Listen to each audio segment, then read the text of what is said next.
This demonstration I'm going to show you how to do something a little bit special with a saddle of lamb, or best end of neck as some people call it. This can either be used split down the centre and you get your lamb chops, your lamb cutlets that you can French trim, make into a guard of honour, but for this demonstration I'm going to show you how it's going to be boned and rolled into a beautiful, lean, quick roasting joint of lamb. First things first, we stand it on the edge, and these two little bits of cartilage that when you separate it from the shoulders, the end of the scapula is still in there, so we have to whip those two little bits out.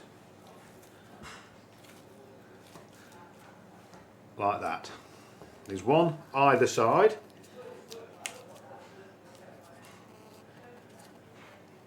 And that's done. Again, we're going to be using the sheep boning technique I've shown you in the shoulder of lamb earlier. Again, just using the tip of the boning knife down the back side of the bone with the knife angled into the bone slightly. So again, the bones are coming out as quick and as clean as you can get them out. Flipping the joint round to get the right angle you need to follow the blade, to follow the rib bones right down to the backbone.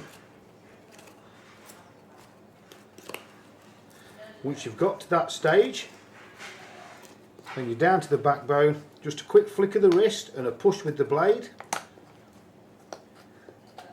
and you can see the fins of the backbone. That's that side done, ready. Again, just a quick repeat of the same process on the other side.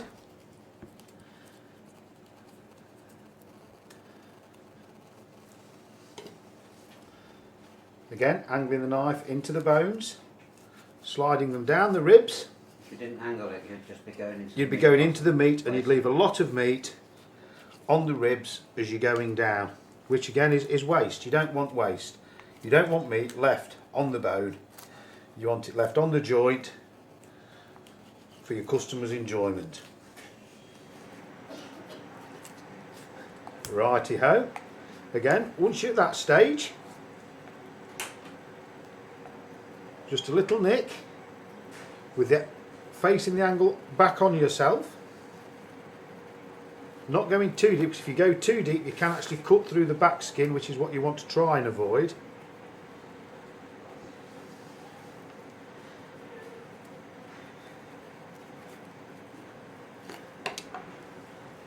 And that is your rack of ribs. Again, very similar to the shoulder of lamb. Zip between the ribs, taking the lovely lean meat from between the ribs. And you just, like you say, between every rib, you can trim that up, ready for mincing, putting in your shepherd's pie, or even a lamb pasty, or whatever you fancy, or even just boiling it up to make a very good soup or stock.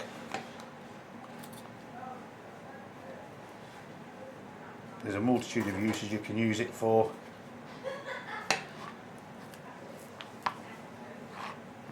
I notice you're not wearing a chainmail glove.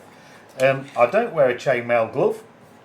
Many years ago, 30 odd years ago, when I started off as a YTS apprentice, the rules about chainmail weren't there, and you just had to learn to be careful. And I have got the chainmail gloves and the chainmail aprons for if any of my staff are doing any work, they're asked to wear them. I have got the chainmail gloves and the chainmail aprons. Give a demonstration on a glove now, because that's on the chainmail gloves, this is an example of the chainmail we've just been talking about. The stab vest protects the femoral artery at the top of the legs and the stomach area. You've got the chainmail gloves, prevents yourself from stabbing, cutting yourself. The plastic arm guard from stabbing the wrist. I find these quite awkward to work with and clumsy, therefore I choose not to wear them. I always advise my staff though, for their own safety, especially the apprentices when they're learning, to wear them, because obviously when you're an apprentice you can have some quite serious injuries, because the knives and tools we use are extremely sharp, as you've seen cutting the flesh. Right, we're now going to finish this by putting in a lovely sage and onion with a hint of minty lamb stuffing up the middle of it. The stuffing I've just prepared, ready to go up the middle of the lamb where the bone has just been. You place the stuffing where the bone has just come from. Nice even layer. That smells beautiful already. Up the top.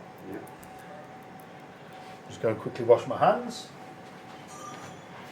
Then all we do is roll the lamb around the stuffing. Get our trusty string.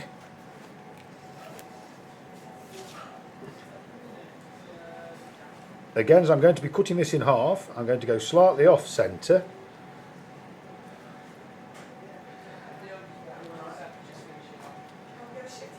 I'm coming.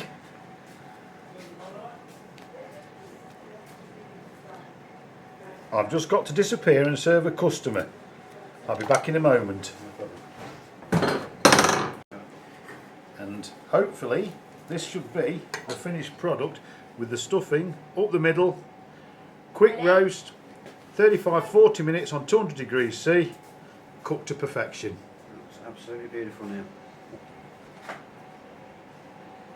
The stuffing as squoze into where the bone should be, look, creating that T shape where you get the T-bone, and it just looks beautiful. It does indeed. I'm going to put that in the counter now, and hopefully we'll find some customer that will really appreciate that on the tea plate for tonight. I'm sure they will. Cheers now.